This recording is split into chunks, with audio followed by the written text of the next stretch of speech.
Well, you could come up to Mount Wilson, come to our cafe, have a hot dog, a sandwich, a cup of coffee, a Coke. There's a pavilion there that has an incredible view from all sides of it. The cafe is right in the middle. And we wanted a place where people could come and have something quick to eat and before they toured around the mountain. We've been running it ourselves. It's very simple. It's sandwiches and hot dogs and a few beverages and things like that. Walking all over the beautiful mountaintop with these, it's just a lovely, serene forest up there of pines and oaks.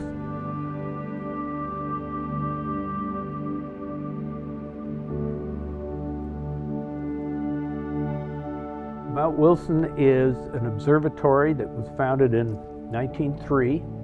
There are 5 large telescopes up there, 2 very large stellar telescopes that look at the stars. Well, my name is Sam Hale, and I'm the chairman of the board of trustees of the Mount Wilson Observatory, which is managed by a group called the Mount Wilson Institute. And I'm the grandson of George Ellery Hale, who was the man who built the observatory 125 years ago, 130 years ago. My role is to help perpetuate the memory of my grandfather, what he did there, why the Mount Wilson Observatory is so important in the history of astronomy, and that the greatest discoveries in all of modern astronomy happened on Mount Wilson, whether it was the discovery that the planet Earth is not in the middle of the Milky Way, but in a distant suburb in the Milky Way, or whether it was the fact that Edwin Hubble discovered that there was a universe out there in 1924, and then 5 years later added to that discovery by saying that universe was expanding at an ever accelerating rate. So other than Galileo's telescope, this is the most important telescope, the 100-inch telescope that these discoveries were made on. It's the most important telescope in the history of astronomy. And it's right there on our Mount Wilson, right above Pasadena.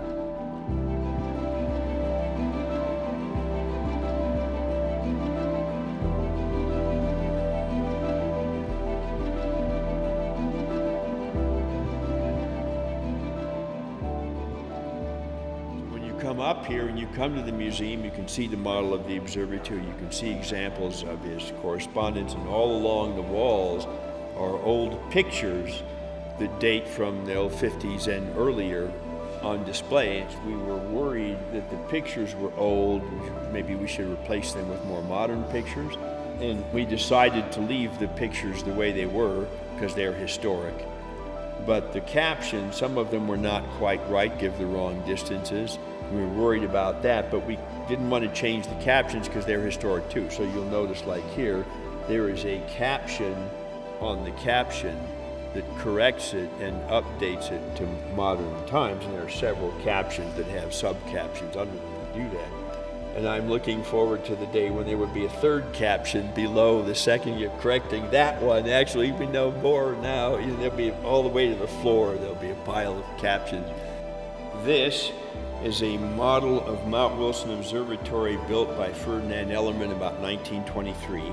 And every tree on this model represents a tree that was actually there at the time the model was made. There are far more trees on this mountain now than there were when the observatory was built, because they were planted by the astronomers to green the place up. We try to maintain the historic flavor of the observatory along with its current capabilities. Throughout the entire first half of the 20th century, if you wanted to study the physics, nature of the sun, you came here because this was the best place to do it.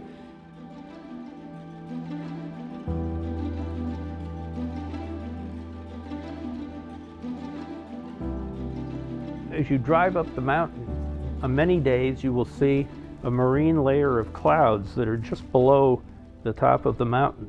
The reason that is, it's sort of a good news, bad news situation in a way, is I said before, one of the reasons my grandfather chose Mount Wilson to build these telescopes is the air above is so still. The reason that is the air comes in, the prevailing winds come in off of the Pacific, which of course is cool, and when it's cool, it's not volatile, the air isn't bouncing around, and then it comes up over the basin and over the top of the mountain. But it will trap inside the basin sometimes of lovely fluffy marine clouds that just looks like a sea of cotton candy when you're standing on top of the mountain. Mount Wilson for a long time was one of the best kept secrets in Los Angeles basin, if you can believe that. Because a lot of people thought, well, Mount Wilson, oh yeah, that's that observatory up there, but they closed it a long time ago. Or, oh, that's an observatory, but it's private, it's only for scientists and the public can't go there. Wrong and wrong. We are open to the public. We court the visiting of the public because we want people to understand what happened on that mountain to promote the scientific literacy of the public as to the importance of that place, the importance of science.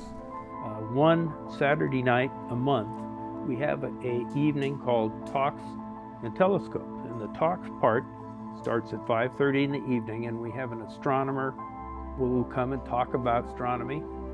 After that, we will have a dinner, and this is a public evening. We have a 250-person auditorium there, a lovely little auditorium.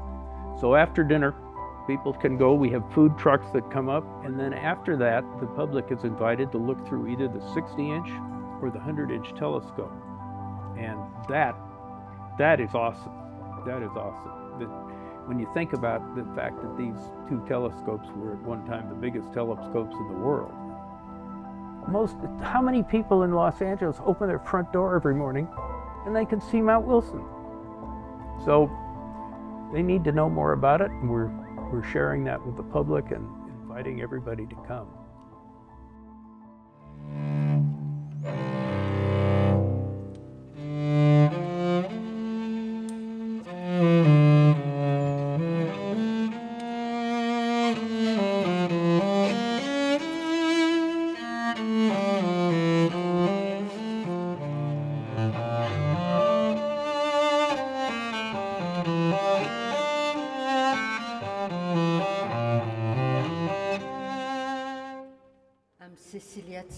I'm a French-American cellist who moved to LA in '91.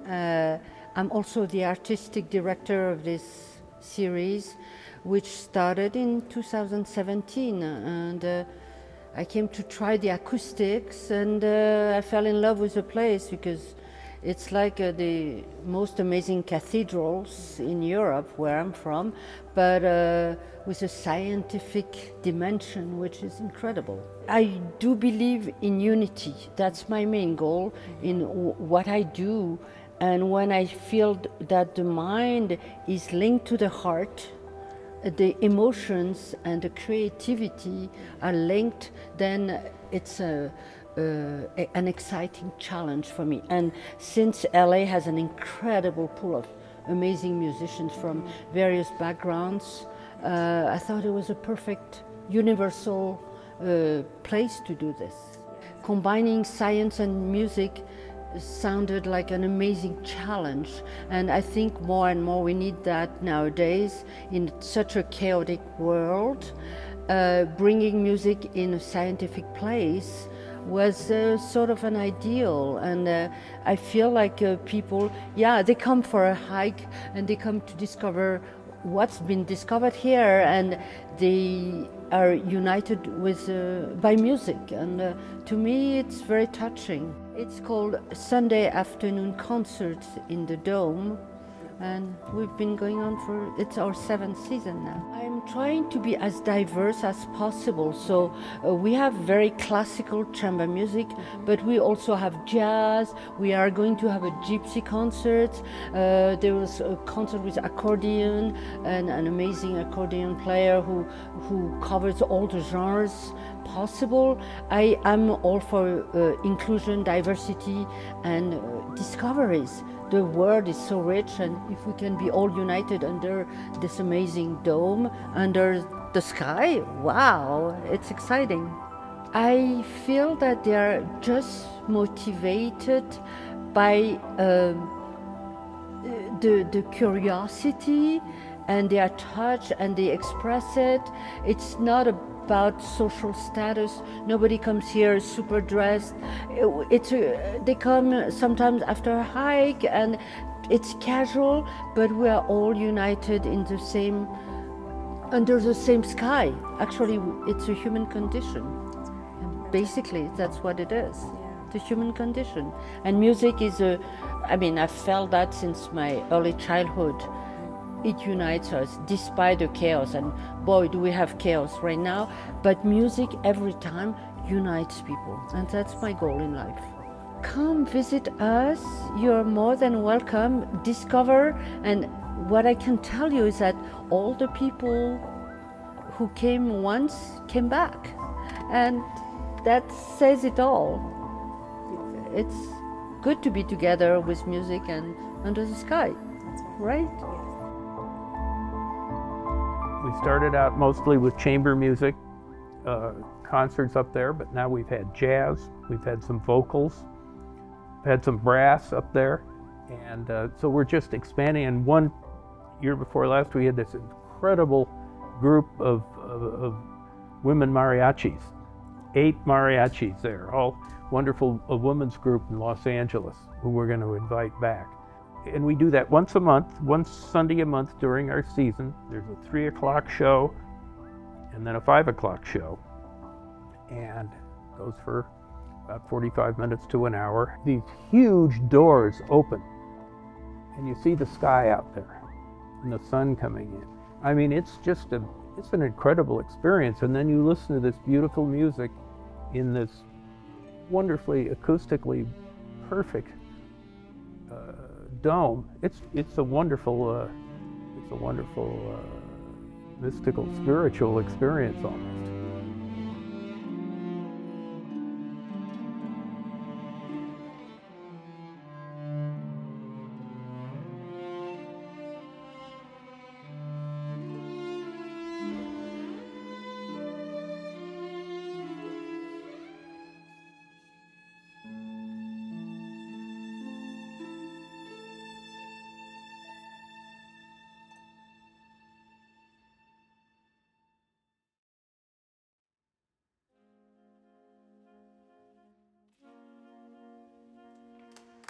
Going back to 1900, Andrew Carnegie, who was in 1900 the richest man in the world, he had just sold his company, Carnegie Steel, to a consortium headed by a banking giant by the name of J.P. Morgan.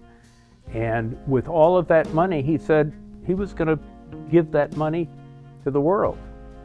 And among the many things that he did, he created the Carnegie Institution of Science in Washington.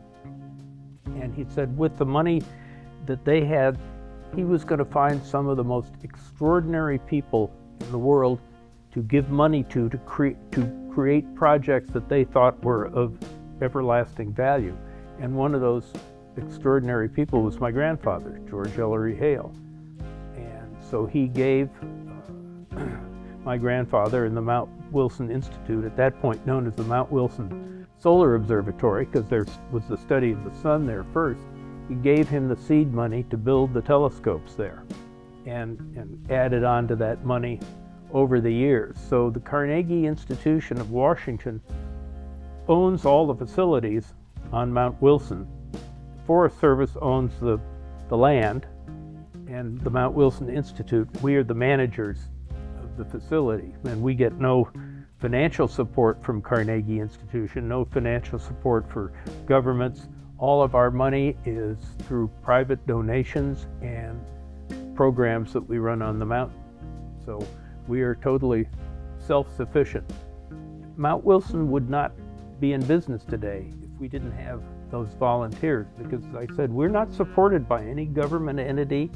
Any Carnegie Institution of Science in Washington owns all the equipment, but when they decided to move away from Mount Wilson and start constructing telescopes in Chile, they said, you know, if you want to run it, you can run it, but we're not writing any checks.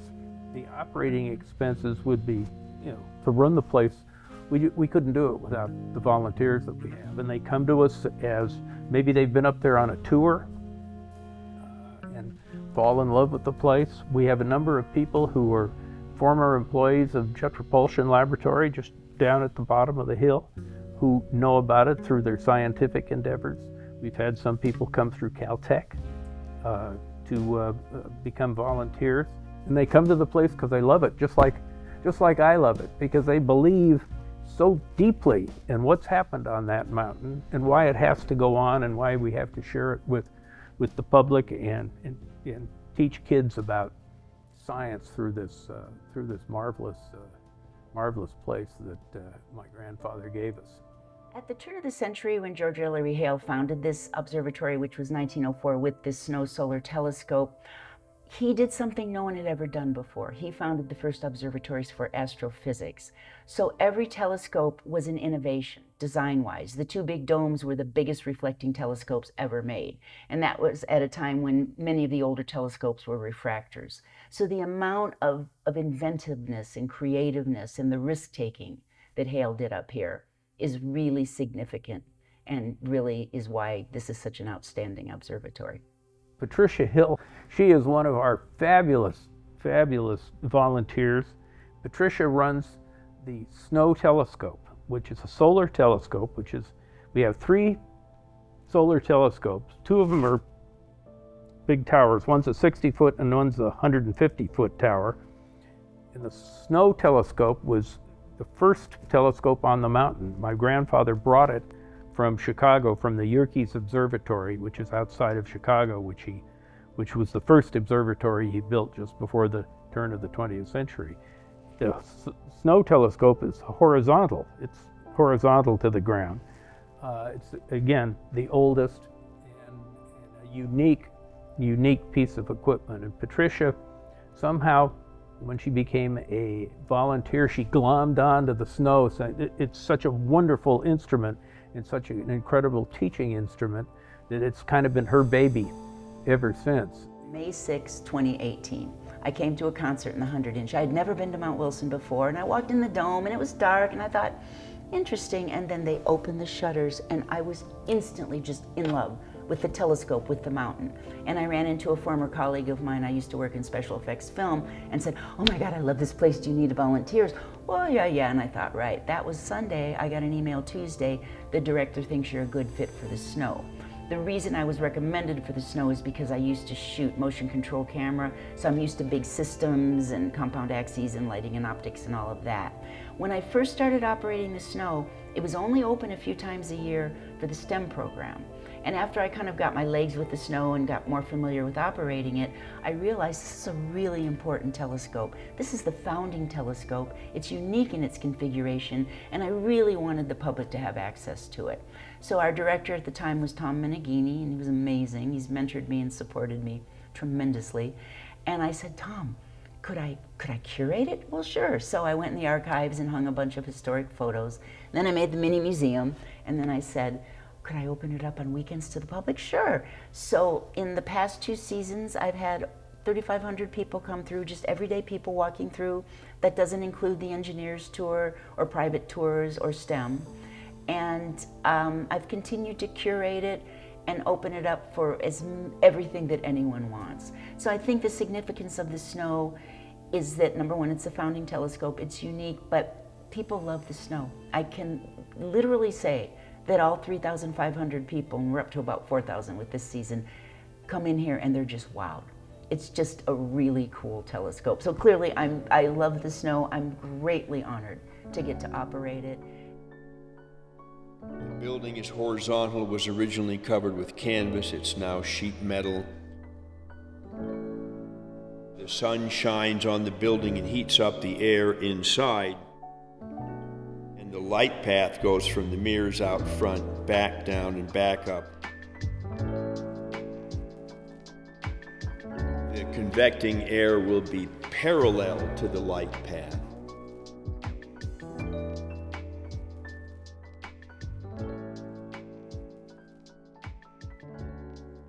Tim Thompson is first of all, Tim is a member of the Board of Trustees, a valuable member. He is He is sort of our chief science officer for the mountain. Tim has been a volunteer at Mount Wilson now, I think 40 years. And he knows every nook and cranny of that mountain. He is a physicist by training and a polymath in terms of his knowledge of all elements of science. He is, you meet Tim and immediately know you got your hands on a real personality there with his wonderful long white beard, long white hair, and he is an effervescent, fabulous communicator on what we do up there. And he gave our first Talks and Telescope lecture in May this year, which was wonderful. And he is so reachable and understandable and talks in the language that the layman can understand. And that's one of the things we do there. When people come up and listen to our lecture, yes, they're about astronomy, but we ask the astronomers to talk to the layman, because we want to be inclusive about what we're doing, and we're not just there to talk to the already converted and the scientists themselves. We want more people to understand about the miracles of astronomy and astrophysics. The big dome here, that's where Harlow Shapley first mapped out the Milky Way galaxy. And nobody really knew what the Milky Way galaxy was. He did it over the time span 1914 to 1919. And he called it the sidereal universe. And at the time, everyone thought once they had nailed down the size and shape of the Milky Way galaxy, that was it. That was the entire universe. They had figured it out at last. And then Edwin Hubble came to the 100-inch telescope over here, beginning in 1919. He began to study the things called spiral nebula, which we now recognize as spiral galaxies. Nobody knew that at the time. Through his observations, he was able to prove that they were extremely distant. He called them extragalactic stellar systems. But the fact that other galaxies exist at all was proven by Hubble with the 100-inch telescope. And he also proved that the universe was expanding. He's the one who discovered the redshift distance relationship between the distances and spectra of galaxies to prove that the universe is expanding. Although that is the common way people say it, it is a bit of a problem to say it that way in English, because your automatic question is, what's it expanding into? Everybody asks. Well, if the universe is already everything, that poses a problem, because if it expands into anything, that means there's something outside of everything, which is a problem. So the better way to say it is that the observable universe, that's an important word, the part you can see, because we can't see it all, we can only see part of it. That part of it appears to be expanding. It sure looks that way, acts that way, but you never know. Some Einstein character may come along someday and say, you're all wrong, look at this simple thing. And so you don't want to be, caught by surprise, ambushed by some genius. So yeah, it appears to be expanding. It's a good enough excuse.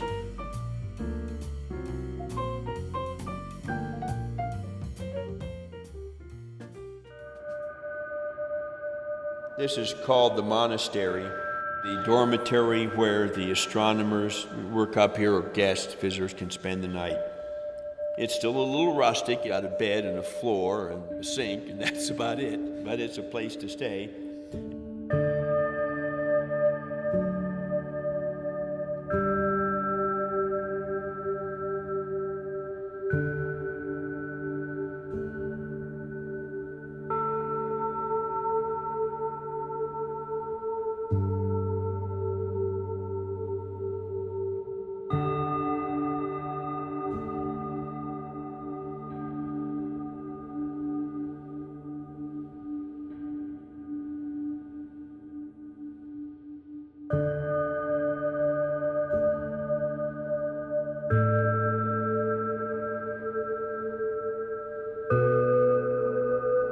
The legacy of Mount Wilson is part of my grandfather, George Ellery Hale's gift to the city of Pasadena.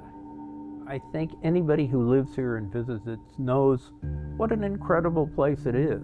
I mean, it's unique in Southern California and unique in the world in the things that are here. Not only Mount Wilson, but my grandfather basically organized and created what is now Caltech. He also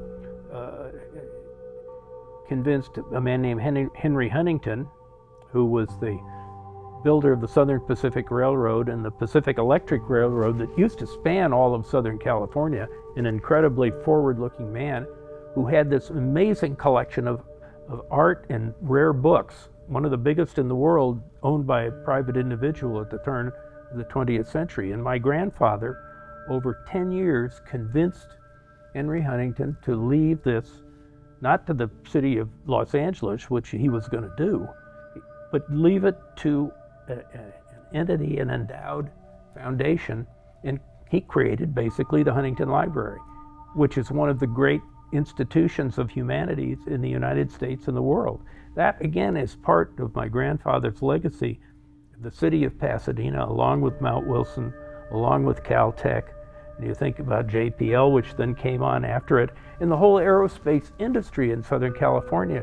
Think about how much that depended on that scientific resource of the city of Pasadena. But Mount Wilson is his shining gift, which shines a mile above the city. And matter of fact, you probably have seen our prism we have up there. On top of a 150-foot solar tower, we have a prism that reflects the sunlight, and we can direct it anywhere over Southern California. And, you know, that's sort of a beacon of what he did and what he left up there. And he left it to not only Pasadena, but to humanity. And that's why Pasadena is such a unique place. And not just because of my grandfather, but he laid a lot of cornerstones to make this city what it is today. Come up there, discover first of all the serene beauty of the nature there, and then see the scientific gifts that Mount Wilson has left to the world there, that has made so much important in our understanding of who we are as people, where we came from. We came from space. We came from the stars. We're star people. And to understand the profundity of that and the magic of it, bring the children and grandchildren and tell them, walk around, and you don't have to understand everything that's there, but you can get a sense of why it is so important to the city and to mankind. Become a member. Support this, because you're supporting the propagation of that legacy that Mount Wilson has given Pasadena and the world. So join us. Just go to our website, mountwilson.edu, mtwilson.edu, and that's the best place to find out about it and find out about everything that we're doing up there.